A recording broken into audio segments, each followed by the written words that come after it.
Please rise for the Pledge of Allegiance. I pledge allegiance to the flag of the United States of America and to the republic for which it stands, one nation, under God, indivisible, with liberty and justice for all. Thank you.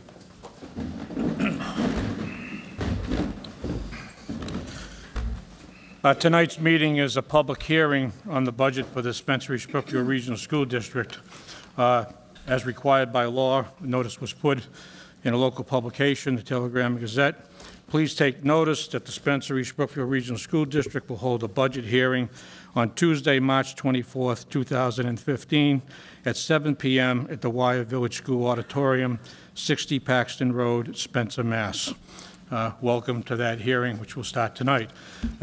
Before we get started, there are some ground rules of which public hearings are run, and they will be the following. Anyone that wishes to speak, please raise your hand and you'll be recognized by the chair. You can come down to the microphone, give your name, address, and the community that you reside in. You'll have a 3-minute time limit to be able to speak. All questions are directed to the chair. No questions go directly to members or to the superintendent or the comptroller. Questions will be addressed to me as the chair, and then if those questions are going to get answered, I'll direct them accordingly to the appropriate person to answer. We will answer questions that are asked in regards to the budget. This is not a hearing on closing down Lake Street School. It's a hearing on the budget for the Spencer-East-Brookfield Regional School Committee. For those folks that come to the mic, if you come and you want to use your 3 minutes to make a statement about why or why not you think that action should be taken, I'll allow you to do that because I want members to take notes while you're speaking so that we can take into consideration all the comments that come forward. When we conclude the public hearing, we'll have a recess for 5 minutes, and then we will come back and open up to a regular school committee meeting, and then at that time, the board will debate amongst themselves the action to be taken from there, and a vote will be taken to send a final budget down to both communities.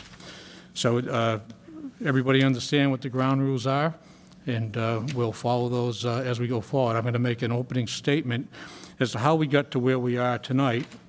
And then after that, Dr. Crow will make a statement, a small presentation.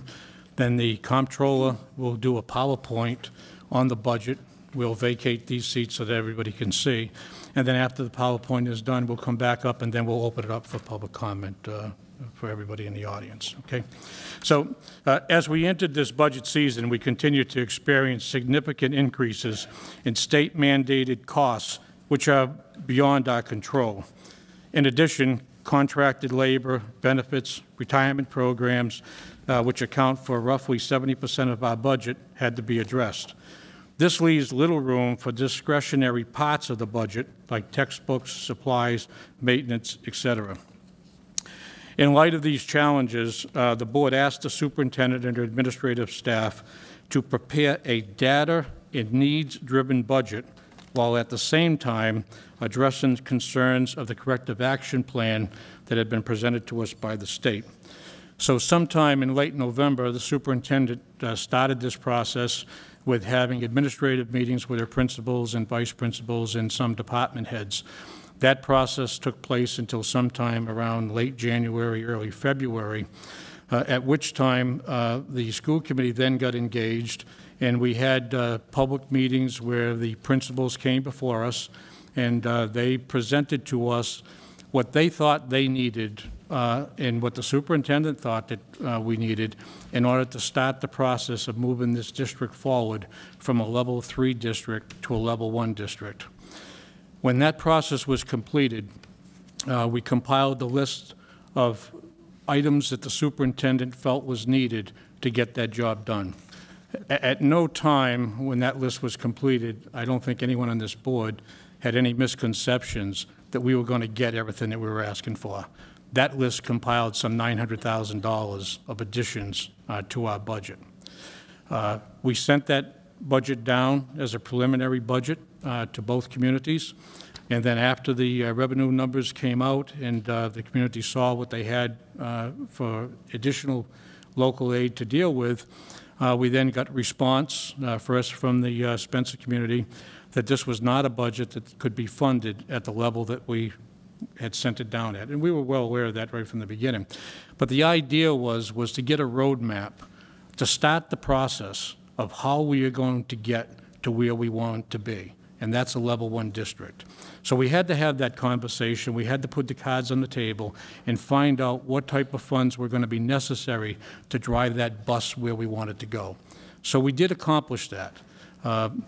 We had a meeting here with the board where they recommended that the budget subcommittee go back into meeting with the superintendent and staff and to see what could be done to try to set priorities and start the reduction of the budget. The superintendent in the first round came forward with a list of recommendations that totaled some $490,000 worth of cuts that she felt was still going to allow us to continue to move forward and meet the needs that we have to meet by state law that were put on our plate through the corrective action plan. But that still left us short. We went back working with the community of Spencer. East Brookfield had made it clear through their membership that they were able to fund the budget. Spencer was not. We continued to work with the town manager through their boards of selectmen, and we continue to look at areas in which we could try to slice the budget further than what we had. After giving that direction to the superintendent and her staff, they came back, and she was confronted with basically 2 options. There was no option for additional revenue because for 2 years we have been down the route of attempting to try to get overrides. It was made very clear to us by the community of Spencer, by the town fathers, that there would be no support from the community or from the powers to be for any override. And that situation is the same for them. They've been through the same process that we've been through. Neither one of us have been successful. What we did come up to the conclusion of this is that we continue after this budget to work together and to move forward. So if and when an override is attempted, it's done as a team of both the municipal side and the school side, as opposed to trying to pit one part of the community against the other. So there were a lot of positives that came out of that. When we had our final presentation from the superintendent to the board, that included the closing of Lake Street School. Now, the closing of Lake Street School is not a subject matter that all of a sudden came up at this point in time of the budget process. This is something that has been discussed for at least a year and a half, if not more. This board is confronted with labor complaints that have been filed by staff working in that building.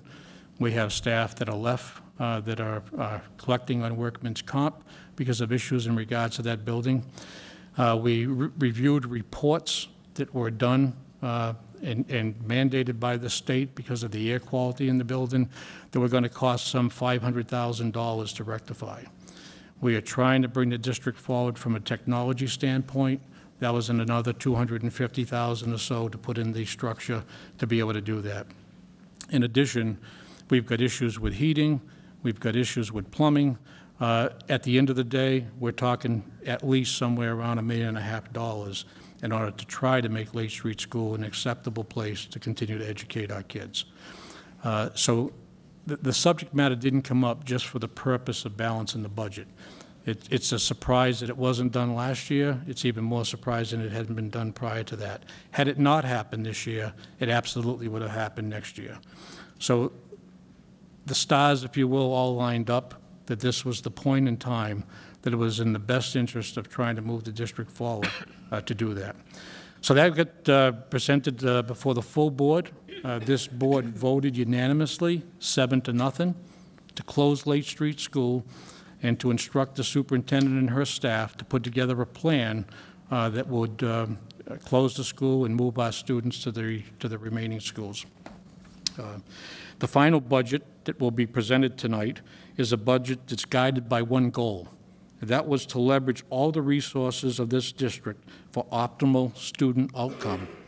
It allows us to control our cost while at the same time accelerating student achievement. And that's really what we're all here for. It's not about buildings. It's about what is the best, safest environment that we can put our children in going forward. So at this time, I'll ask Superintendent Crowe to make a statement of her position, and then when she concludes, we'll have the budget presentation from the comptroller. Dr. Crowe? Thank you, Mr. Hayes. I know that it's difficult to hear that the financial constraints cause us to take hard looks at everything that we do. But the one thing that I feel incredibly good about, and I want to thank the principals and the directors publicly, is for their efforts in providing this very, very data-driven budget information book this year. My understanding is it's the first time it's been done. It has everything in it from all the numbers that Mr. Suter will be going over tonight, as well as the scores and the needs of each of the schools. They took a very hard look. They scrutinized their numbers very carefully. And they were very thoughtful, I believe, in not asking for everything that they wanted, but instead data-driven decision-making in terms of what students truly needed and what they needed in their buildings to move the process forward, whether it be from a physical standpoint of the facility. And I know there's a capital committee working on those things right now. That certainly was the case with Lake Street, but also with the programs, with the student needs, with the staffing needs. And we struggled with some of that because we want to do what's right for students. So I do want the public to know that I thank those principals and directors. They have my deepest gratitude for the hard work that they did. And I also want the public to know that everything was done with students at the center of the decisions. One of the things that we feel very good about the process in terms of Lake Street having to close is the fact that we are retaining instructional services for students. That was at the foremost point of my thinking, that what I do not want to do is consider losing 20+ staff members. That would be a devastating situation for our students. We have found a way to do this that I believe we all feel good about. The principals and I have worked on this, as well as Dr. Zaleski and Mr. Torrey. We feel that we are still moving the district forward in the best interest of the students, and while we know that change is difficult, I do want to tell you that while I'm not prepared to tell you exactly every detail, because it was only 5 days ago that this decision was made, I can tell you that there were a couple of options that are the most probably feasible, and the one that we're leaning towards right now, because I've spoken to a lot of parents that have concerns, and I also want to thank the parents for calling me and letting me know those concerns. And I've listened to all of those, and I believe that we are looking strongly at the following: that preschool will go to East Brookfield, K-4 would be at Wyer Village, 5-8 would be at Knox Trail, and the high school would remain the same. That is not in granite as yet, but that is certainly the strongest possibility at this point, and I did want to let the public know about that tonight. Again, we believe that we've made the best decision in the interest of the students, and I thank the committee for its support in this endeavor.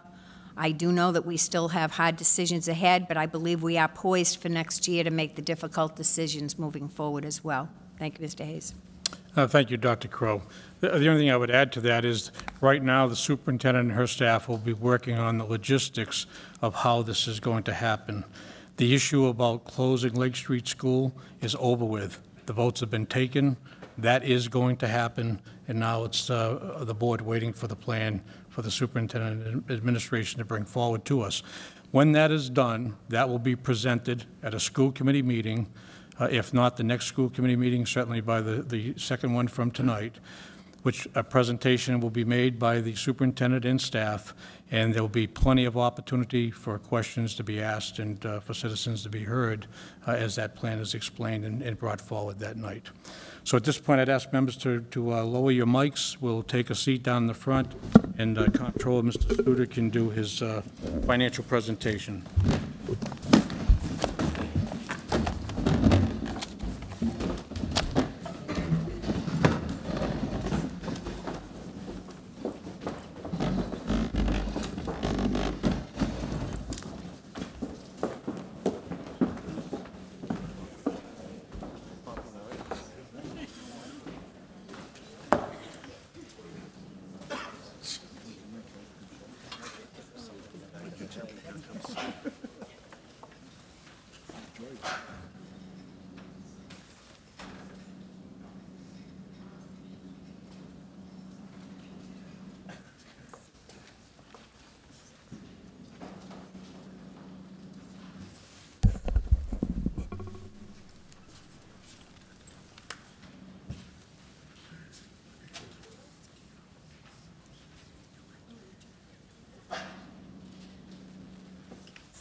down? I can't, I have to run the computer. No. No, gone. Can we move this over? Yeah, why not?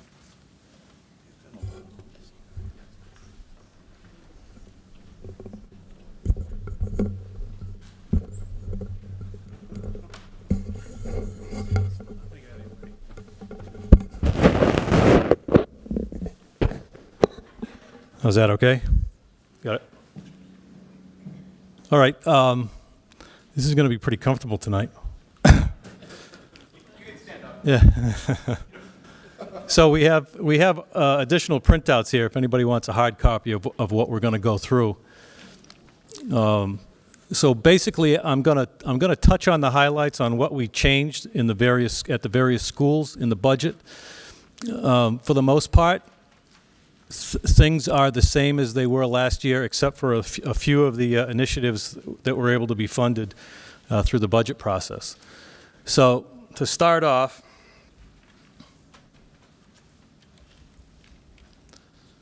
since we can't see the top of the screen, we're just going to take a look. So the budget for the current year that we're in now is $23,681,395. That's the bottom line budget. The budget that we're proposing tonight is $23,832,058. So it's an increase of $150,663. So you know, that's the net increase. You'll see above that line the other revenue sources. In the year that we're in now, 2015. Some of the expenses in the budget were funded through a teacher quality grant. We used $195,000 of school choice revolving money. We used $533,000 of 240 grant, $50,000 of a kindergarten grant. We applied $120,000 from the preschool revolving account and $25,500 from an early childhood grant. So in the current fiscal year, we used $964,000 of other revenue sources to fund the budget. In the current year that we're in, we're proposing to use $1,248,000 of other revenue sources to offset some of the expenses. $75,000 of school choice, $603,000 from circuit breaker revolving, and $570,000 from a 240 grant to apply to the budget. So when you take those out of the mix, the budget 1 year to the next is really increased by $435,459. So I'll take you through each school. I'm not going to go line by line, but I'll tell you basically the highlights of what changed in those budgets. And it's probably best, if you have questions, maybe we can do them when I'm done with the presentation. Just might be easier.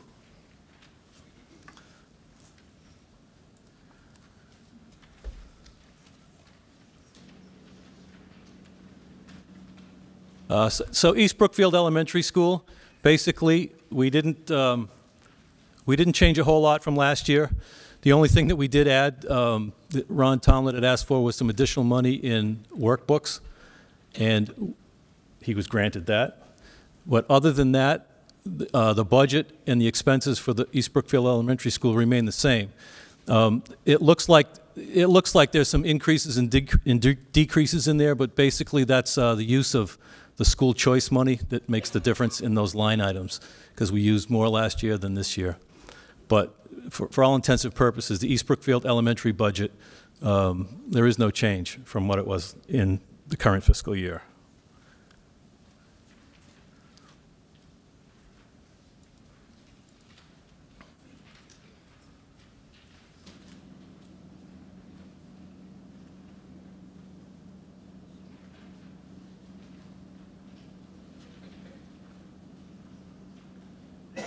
Lake Street School, as we mentioned earlier, was voted to close the school at the end of the current school year.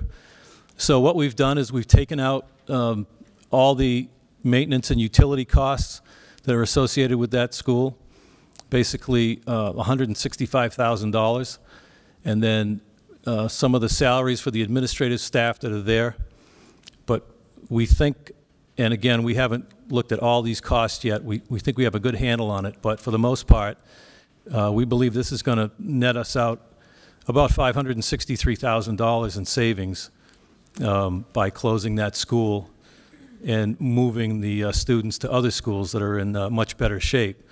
It seemed like we were poised to put technology money into that school, which just seemed like it wasn't the prudent thing to do, and there were other maintenance costs that needed to be addressed, and so that factored into our the committee's decision to close that school.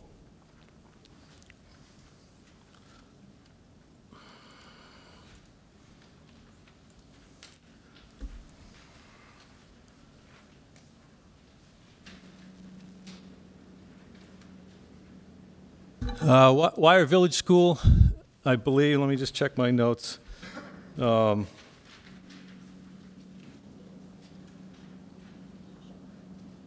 We did add a halftime adjustment counselor, so they had a halftime adjustment counselor, so it'll now be full-time to that budget.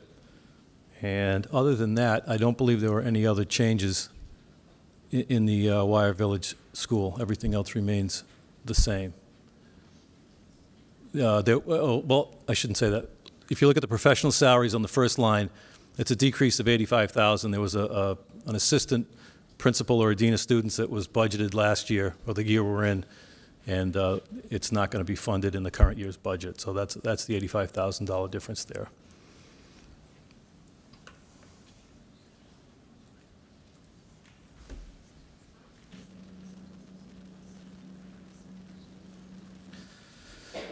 Knox Trail, same thing. We really didn't change a whole lot here. Everything is as it was in the prior year. There's some minor differences from line to line. The biggest change is the heating budget. But for the most part, that all remained intact. There aren't any changes proposed for Knox Trail.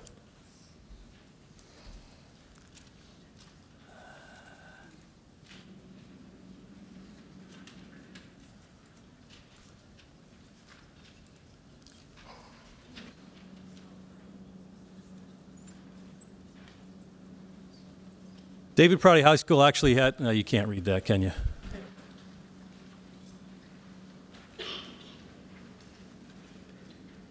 There were some changes that we made to David Prouty High School. I'm going to list them out for you. I'm not going to, it's tough to go from one sheet to the other, but I'll tell you what they were.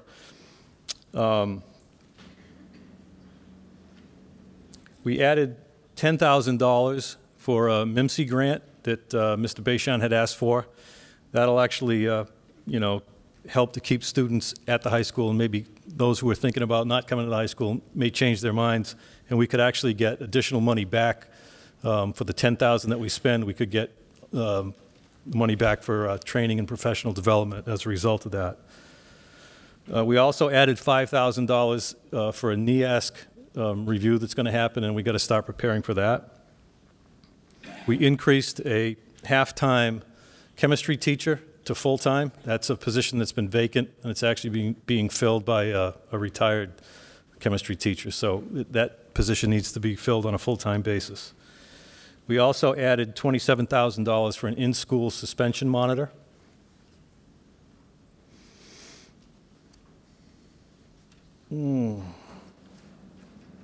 We added a half-time guidance counselor, and that's the bulk of the changes. That is all the changes that we made for the high school at this point.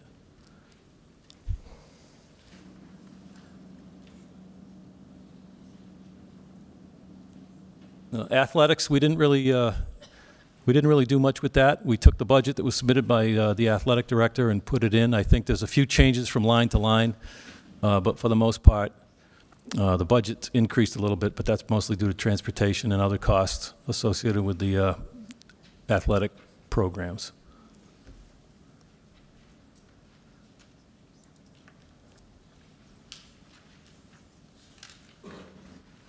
Pupil services had some other changes as a result of some of the mandates by the state. Let me go through some of those for you. We added a half-time special ed teacher at Knox Trail. We added a half-time reading coach. We added an ELL instructor full-time. We added $17,000 for special ed professional development. We increased the adjustment counselor for Wire Village from half-time to full-time. And that was the changes made to pupil services. Down the bottom, you'll see in the tuition and transportation section, the ones with the little red triangle in there. Those are the line items: the tuition to private schools and the tuition for collaboratives. That's where we're applying the $570,000 240 grant and the $603,000 from Circuit Breaker to cover to offset the cost of those two line items. So you can see without that, those are the gross costs that are shown there. So it would be $1,320 for the tuition to private schools, and the tuition for collaboratives would be $786,000. So we're really taking the bulk of that and funding it through those other revenue sources.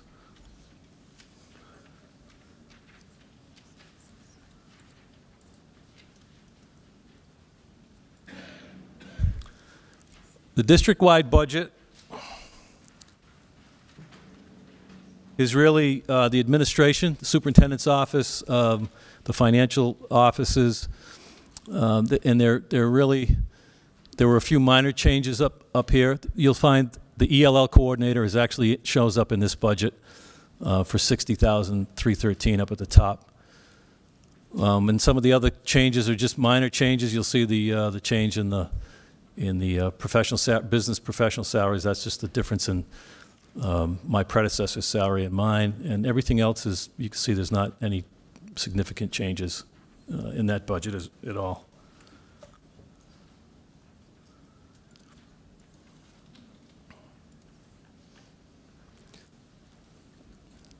Technology, the same thing. We didn't really change a whole lot there. Contracted services changed a little bit, but for the most part, everything else is flat from the year before.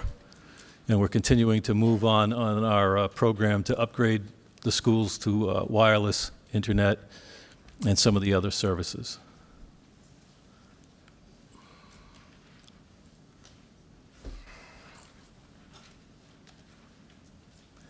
Transportation and tuition.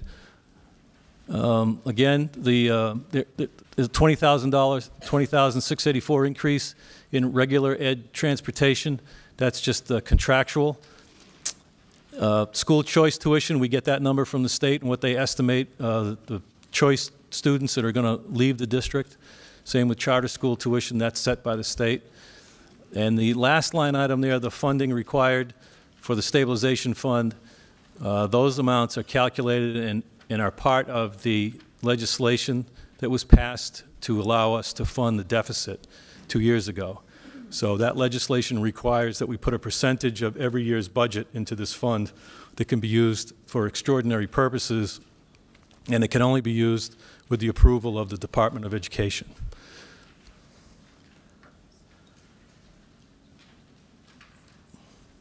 Insurance and benefits. Again, we've budgeted for some small increases in the employee health insurance, but you can see in the non-professional, the retirees' health insurance as well, because we're not sure how that's going to come in at this point. But everything else, again, is pretty constant. There is an additional amount of about $26,000 in the employee health insurance line that's been budgeted for some of those additional positions that I talked about earlier that were going from half-time to full-time. So we did budget for, I think it amounts to 4 benefit packages in that line item.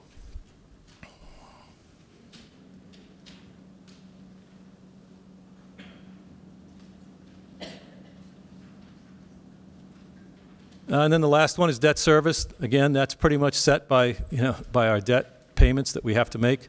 You'll see that basically we have one payment left, we have one debt obligation for Spencer, one for East Brookfield, and then that last line is the 10-year payback for the deficit borrowing that we had to do, which was part of the legislation. So that's so that gets allocated as part of the assessment calculation, whereas the other debt gets allocated directly to each community.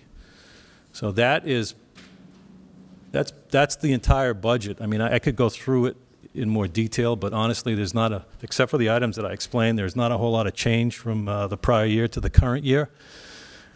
There was no reduction in staffing. We did add a few positions, as I explained.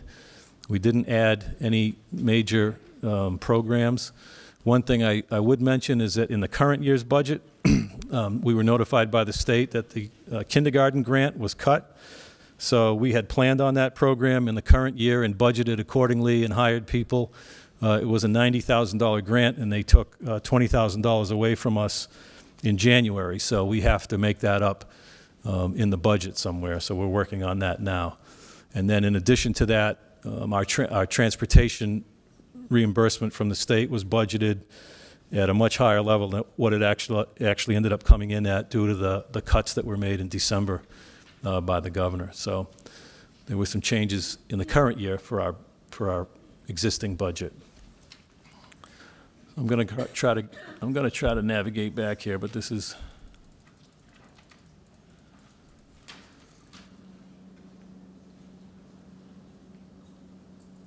So I'll just walk you through the calculations for the assessments to the communities at this point. Based on the budget that we just talked about of $23,832,058, I went through that. You can see in 2015 our enrollment was 1,931 students. In the current year, we're basing it off of 1,819 students, so it's a decrease of 112. You can see what the apportionment percentages are. They haven't changed a whole lot. In 2015, it was 18% for East Brookfield, 81% for Spencer. It's dropped slightly in 2016, but for the most part, it remains the same. So you can see the operating assessment. The required minimum local contribution is set by the state. In the year that we're in now, that amounted to $6,981,000.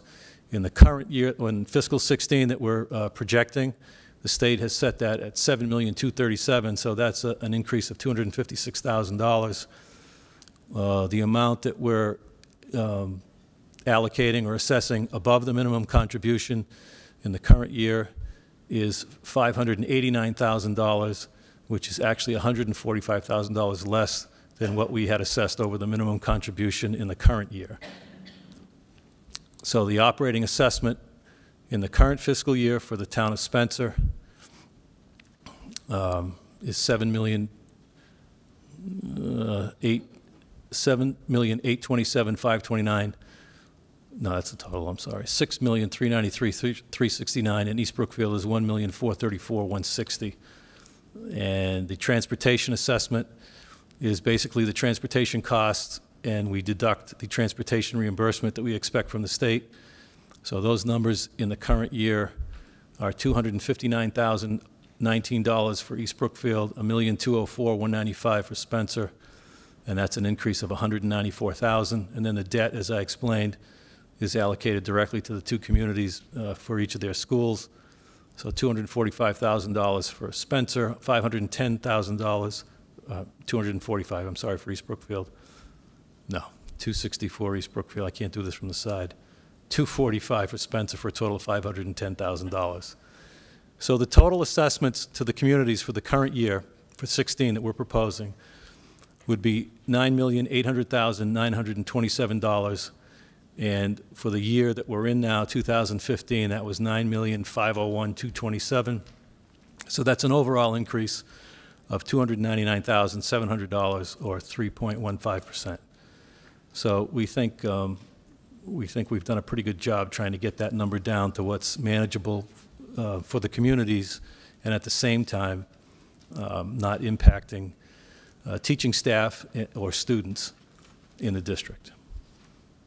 So that's my story. And I'm sticking to it. Mr. Student, members will go back to the chairs, and we'll open it up for questions. Do that different next year.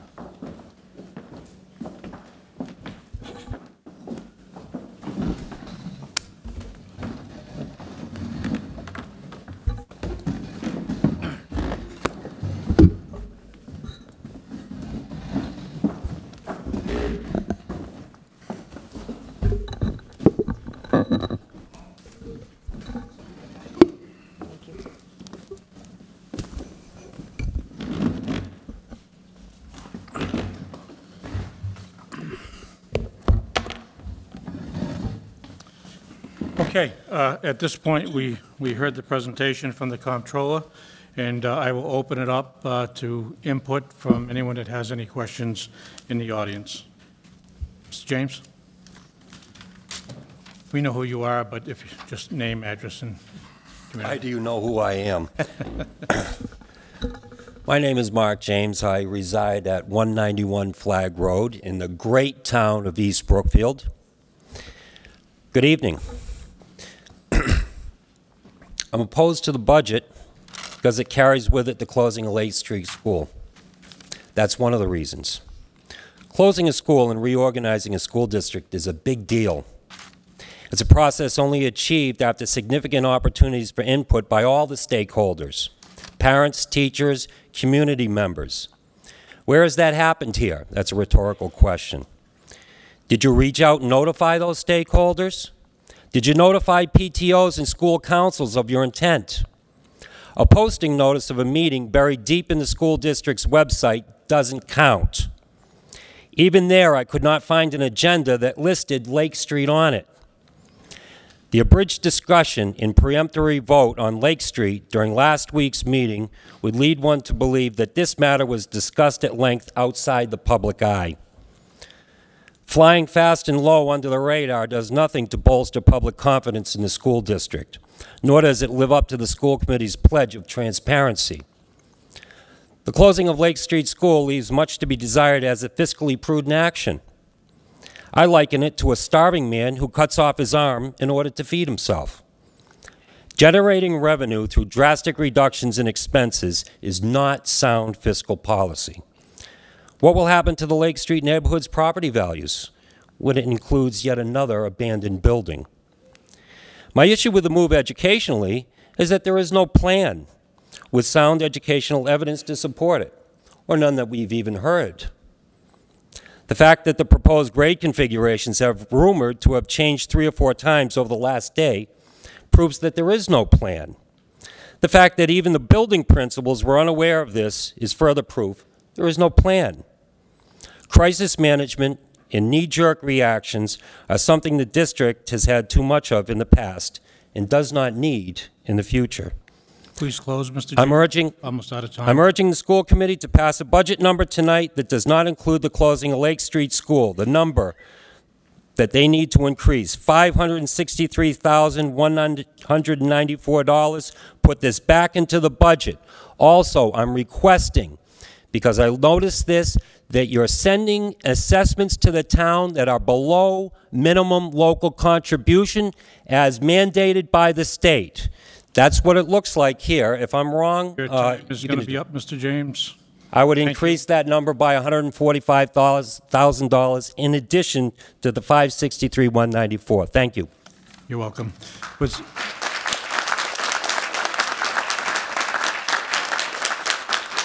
Who else would like to be heard?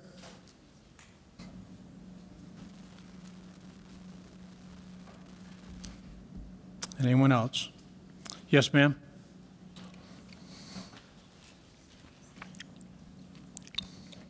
I'm sorry, you can come down anyways. If you want to take a seat down here, you can come next. You can go ahead. Please give your name, please. My name's Sarah Morrison. I reside at 63 South Spencer Road in Spencer, Massachusetts. And I just wanted to voice my opinion and let school committee know that I'm opposed to this budget. and the closing of Lake Street School. I had received no notification. I found out through a Facebook page that a unanimous decision was approved after it was after a recommendation was presented to the school committee, and at no time was I notified where I could be present and hear the findings of the recommendation or the decision that was made without notifying the members of the town. Okay, thank you. Ma'am, yep.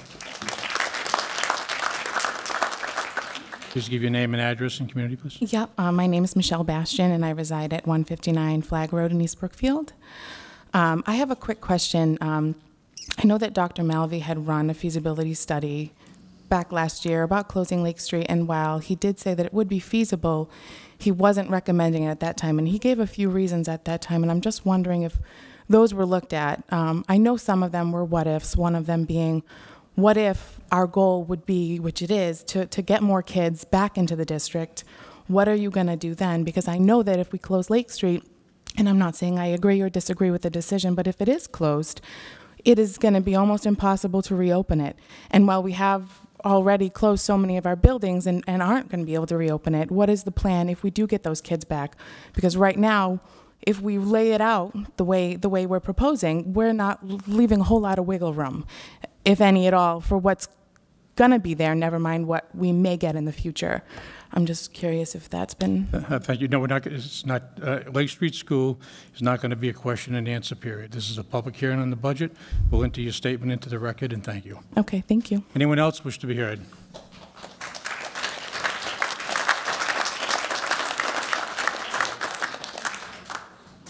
Yes, ma'am.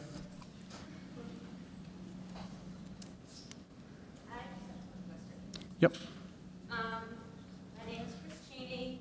I live at 52 North Spencer Road, and I was just wondering, I remember reading in the paper about a year ago about a 40-unit housing thing going up, 40-unit of housing going up on Bixby Road.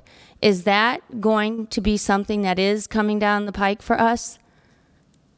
Does anyone know anything about that? I read it in the paper, so I know it exists. Yeah. Okay. But I'm just curious, are you guys aware of that? With the town of Spencer, with the selectmen of the planning board, but that's not an issue that's going to be discussed with the budget tonight. That's out of our purview. We have no idea. There could be 1,000 people moving into town tomorrow. We don't know. Well, it's a concern. All right, thank you. Anyone else wish to be heard?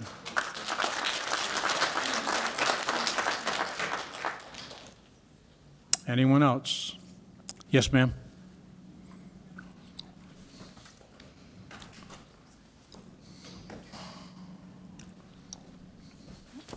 Hi, I'm Tracy Jeffries. I reside at 33 North Spencer Road.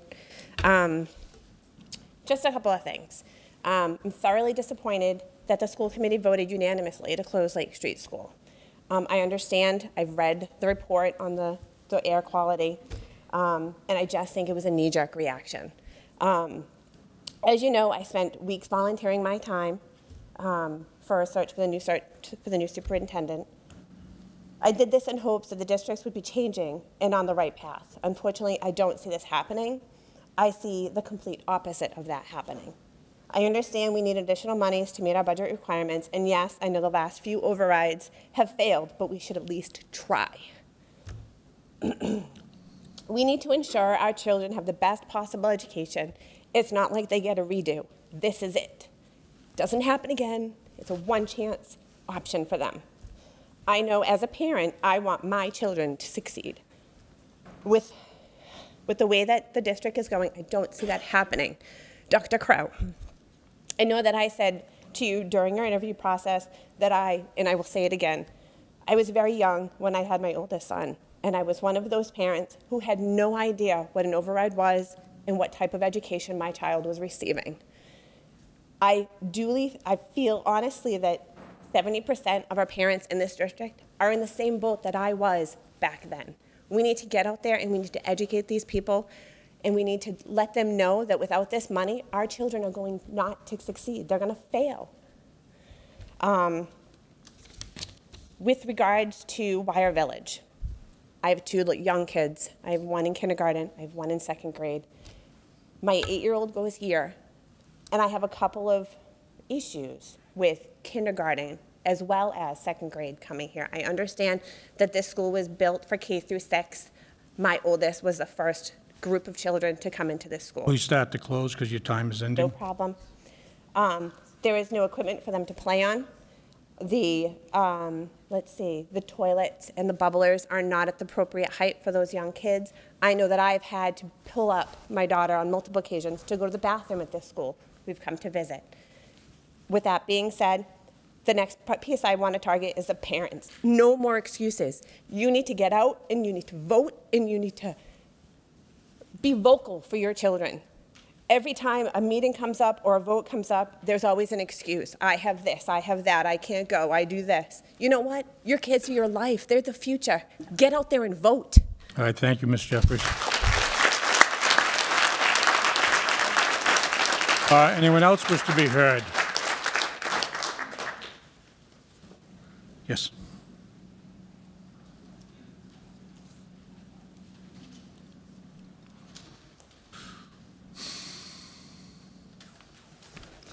Hi, my name is Vicki Zering. I live in East Brookfield. I've devoted 30 years of my life to this district and to the students of East Brookfield Elementary. In that time, I have attended close to 200 school committee meetings.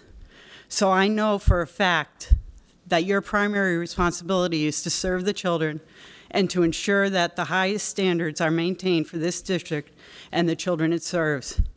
You are supposed to represent the schools to the public in a way that promotes interest and support. That means it is your duty to make sure that each school has what it needs in order to excel. 2 weeks ago, you proposed a budget that was a very small step in the right direction. You patted yourselves on the back for moving forward and attempting to provide our students what they needed. You stated to the public that the line items were must-haves in order to attain or maintain a level 1 status. You were doing a great job. Then last week, you took that away. In addition, you decided to recommend to close a school. In my opinion, that's regression, not progression. Why aren't you fighting for this budget that you believe in and know this district needs? That's your job. It's not your job to comment on whether or not our citizens will approve or not approve of the budget.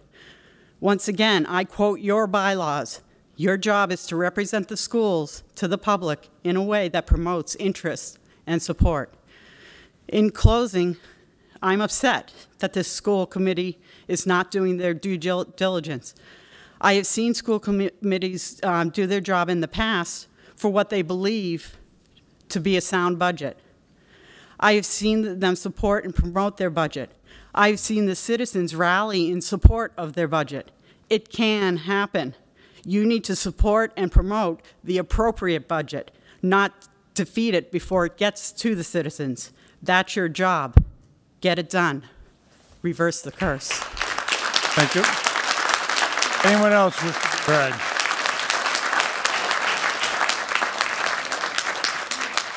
Anyone else?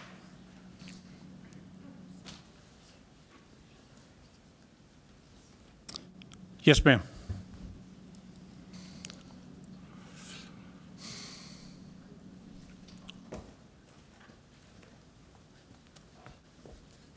Hi, my name is Brandon Berube. I live at Four Lambs Grove in the district of Spencer. I just want to comment on the closing of Lake Street School. Yes, I realize it's just a school. You know, the teachers, the staff, everything, for the most part, is going to stay the same. But the major concern for me is the fact that nobody knows where the kids are going to go. And that doesn't just affect, you know, the parents. It affects the kids. What time are they going to get the bus? What bus are they going to get on? The after-school program, is everything else going to get reconfigured with that? You're going to have 5th graders on the bus with high schoolers. Are they going to have to get up at, the high school bus comes at about 6:30 by my school, by my street. So is my 5th grader going to have to wake up at 6:30 to get on a bus to ride with high schoolers to go to Knox Trail? Or are you going to change, are we going to be able to talk about the whole change, redoing the after-school program?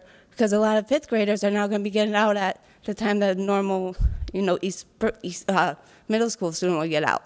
So that's the other concerns a lot of parents have. Are they going to be able to go to the after-school program? You're going to have to redo that, the busing, the schedule, the times and everything like that. That's one of my concerns. And the other ones are the buildings. You know, is the school committee and the parents, is it going to be on the parents to have to bring all the equipment that's needed? You know, stools and stuff, or lowering the bubblers, the toilets, or are you going to install stools and stuff for the kids to actually be able to function in the school buildings? So that's my concern, is that if you close Lake Street, it's not just closing the school. We're going to have to revamp everything to go with it, because I don't want my fifth grader, if you know, going on a bus with high school students. And same with my kindergartner who's going to be going to kindergarten. I don't even know where he's going to go to school. So when it's going to be like, introduce him to a school, when are we going to find out? When are we going to have the chance to actually sit down and talk to you and know before the end, you know, what's going to happen? Is everything going to get changed around? Because a lot of fifth graders who have parents who work till 3:30, now they're going to have to try to find a way to get out at 2:30, because I know that sixth graders are not now allowed to go to the after-school program since they got moved up to the middle school. So now is it going to be the same for the fifth graders? So I want to put that out there, that we need a meeting to discuss everything, how everything's going to change, transportation, schools, everything like that. Thank you.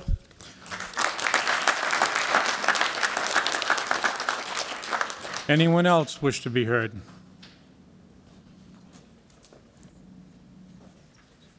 Last call. Anyone else? At this point, the chair will entertain a motion to close the public hearing. So moved. Motion made by Mr. Cloutier. Is there a second? Second it. Seconded by Mr. Nordquist. On a roll call vote. Aye. Mr. Cloutier? Aye. Chris? Aye. Mike? Aye. Angela? Aye. Kurt? Aye. And the chair votes aye. At this point, we'll take a 5-minute recess, and then we'll come back and open up our school committee meeting. Okay, at this point, we are going to call the school committee meeting to order. The first item on the agenda is in regards to discuss the budget that we heard the report on tonight, to refer back to both communities. Does anybody want to be heard on that? Mr. Suda? Chairman, yeah, if I could just make one correction. There was a statement made earlier about the town of Spencer not meeting its minimum required budget. And in fact, in the current year, the budget that we're proposing, we're actually $589,966 above the minimum required funding. And in the prior year, we were $735,000 above the minimum contribution. So, in fact, Spencer is stepping up and meeting its obligation and then some. So just so we get the right facts out there. Thank you, Mr. Suda. Any members want to be heard in regards to the budget?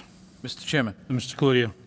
First, I noticed that there are town fathers from both communities. Before we start deliberating the budget, I would certainly ask that they come to the microphone and weigh in on this budget that's been presented. I would like to hear from them. Mr. Pepe? Are there any representatives from East Brookfield here? Selectmen? Thank you, Mr. Chair. I'm sorry, go ahead, Mr. Pepe. Well, our board came here tonight to voice our support of this board during this budget process. We appreciate the hard decisions that this board has to make and the pain that comes along with them. We have been your partner through this process. We have felt the pain as well from the last few years of our difficulties with budgets. We're looking, even with the budget as it sits, with $180,000 in cuts, on top of the $484 we cut last year, and the $200 plus we cut the year before, along with our free cash that went towards the budget. We remain committed to be a full partner with you. We look forward to working forward with you to try to get you to where you need to be, as well as helping us get where we need to be. So thank you. Thank you, Mr. Pepe. The representatives, Mr. Fayette from East Brookfield, you wish to add anything? Okay, thank you. Mr. Cloutier. Mr. Chairman, I'd like to begin by thanking everybody who spoke this evening and who came this evening. Whether you support the budget or you're opposed to the budget, I appreciate the public input. For the record, I'd like to clarify a few things that were discussed and that were brought up. I think if you're getting your information from social media, you might want to start attending the meetings, because social media isn't the best way to get your correct facts. And we really need to deal with the accurate facts from these meetings. Our meetings are public, and they're certainly advertised, and the public is certainly welcome. All the committee meetings are public. And one of the speakers suggested that, this willy-nilly budget that was thrown together in Cut Lake Street, this is not something that happened over the last few days. This is not something that hadn't been discussed at prior meetings. It's been publicly discussed at the subcommittee budget meetings. The chairman is a member of that committee. Heather Messier is a member of that committee, and myself. And we discussed this at length. And there was one member showed up at one budget subcommittee meeting, and that was it, one member of the public. Other than that, nobody else bothered to show up. The time to show up for these meetings is when we're discussing these things. I know every one of you want the best for your children, and you want them educated in a way that you can be proud of, and that's certainly what we want. We were faced with cutting a budget this year after we put $800,000+ to advance the budget. We were forced with cutting that because it was going to result in an override. When we put our budgets together, understand, we're not sitting there with a pen and pencil trying to figure out what the bottom line is going to be. We put a plan together for the budget which addresses the interests of the district and educating the students in that district. And that plan ended up, after we sent it back to the comptroller and the administration and the superintendent to analyze it, came up with a significant increase in the budget that was only going to be funded through an override. Now, I'm sure, if not all of you have lived in these two communities, I'm sure most of you have heard what's gone on at the last override. It was defeated overwhelmingly in both communities, not just the town of Spencer, not just the town of East Brookfield, but in both communities. There's no support for it. And to say that we should give it one more try, I just don't find that to be a realistic idea. There's roughly 110 people here this evening, and communities together that are over 15,000 people. People don't want to support the override, and they're not supporting the educational services. This year we have an opportunity to do a couple of things. We have an opportunity to close a school that is in bad health, that is in disrepair, and put our children in schools, in better quality schools, in a better environment to educate them. And also not continue to dump money into a building that's going to cost significant dollars to resolve. The air quality report that came back, that was ignored by prior committees on this board, came back, and we had to address that. We had people, as the chairman, you heard the chairman say at the onset of the meeting, we've had employees that have gone out on disability because of that building. Your children are being educated there. Does that make sense? The cost to change that, to correct that, is significant. It's not minute. The cost to bring the technology up, as you heard from Mr. Torrey at a previous meeting, is $250,000 to bring technology into Lake Street School. We're talking about significant investment in money in Lake Street School. I know this can be a very trying and emotional issue, closing a school, but I think you have to look at the practical matter of it all. We currently have school buildings that are less than at capacity, significantly less than at capacity. And the buildings that we have are in good condition. And this district needs to educate those children in the best environment that we can. We were faced with closing that school or cutting educational staff in the district. It was a pretty easy decision. I don't believe we can cut any further educational staff. No one on this board wanted to support this, but they knew it was the only way to move this district forward. But I said this at our last meeting, and I'll say it again tonight because I want everyone to hear it, that next year, there's not going to be any alternative. We're going to have taken every available dollar out of this district, and we're going to be looking for the money that's required to run the school district. And we will be looking at the communities, and we will be voting a budget. And that budget may, in fact, require an override. I'm not suggesting that it absolutely will, but it may, in fact, require an override. And the number, we have 1,650 students or so in this district. And if just the parents, even one parent from each of those students voted in favor of this override, we wouldn't even be having this discussion right now. We didn't even get the parents of the students that we educate to support the override. So the people that come to the microphone and say, we're not doing our job, I beg to differ. We're doing our job. The townspeople have to support education. It comes from you folks, the parents, and not 100 of you, because I'm going to tell you 100 of you will fail every time. Put 2,000 registered voters on a petition for the override, you'll have your override. You'll have the school district that you want to have. Short of that, you won't. It's a very simple thing. It's a numbers game. And it's unfortunate that we have to do this, but these are the decisions that we're left with. And if people think that we didn't agonize, every member of this board didn't agonize over this, you're wrong. And to think that this board hasn't done its due diligence, you're wrong.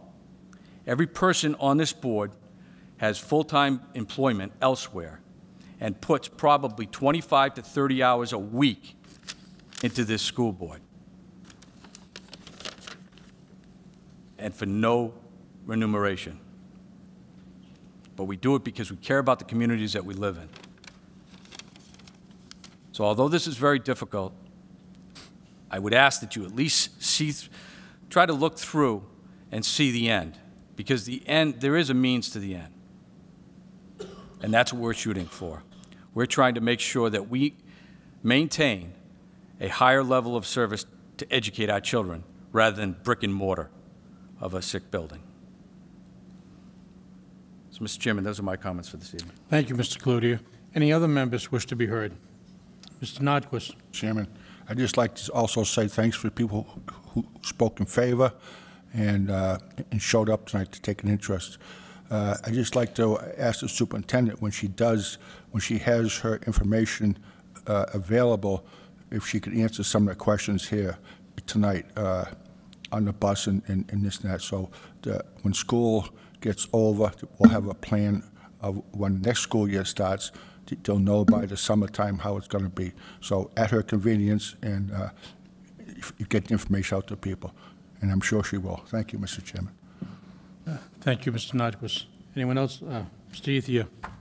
I'd like to follow everyone else's sentiment and thank everyone for coming out tonight. It's great to see all these faces. I was recently appointed to the Capital Subcommittee, and these are also their public meetings.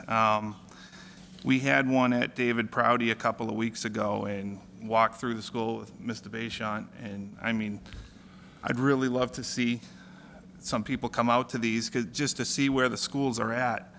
We have one coming up at Knox Trail. It's going to be posted this week after we make sure the times will work out. But I'd love to see people out there, because even the newer schools have been not in disrepair, but they haven't been kept up, they haven't been maintained, and that's what we want to. We want to prevent this from happening again, having a Lake Street issue. So I'd like to welcome anyone to these subcommittee meetings, and again, thank you everyone for coming out. Thank you, Mr. Ethier. Any other comments? I'd just like to say thank you very much to all the parents for coming tonight. It's so important for you to come to as many meetings as possible. We need you to help us. That's basically all I have. Okay. Anyone else?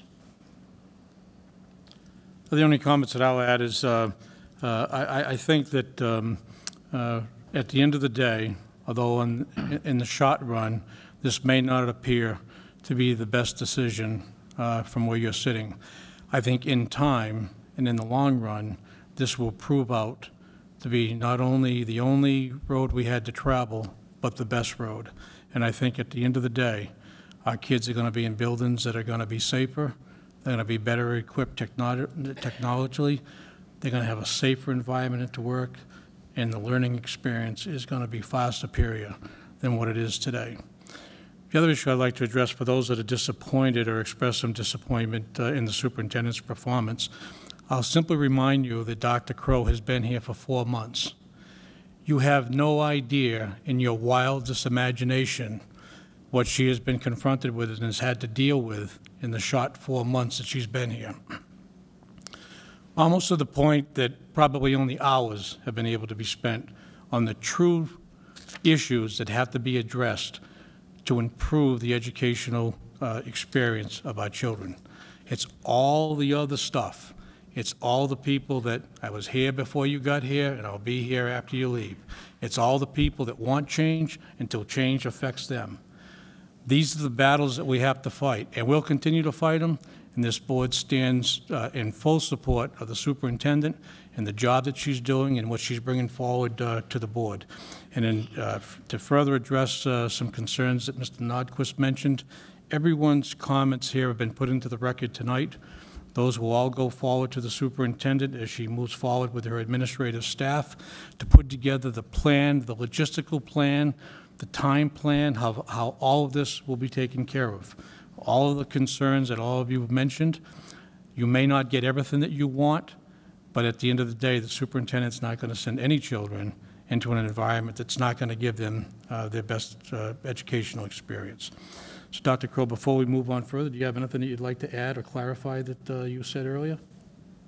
No, I do want to thank the people that came out tonight because I think it shows that the interest is there. I hope we sustain that interest.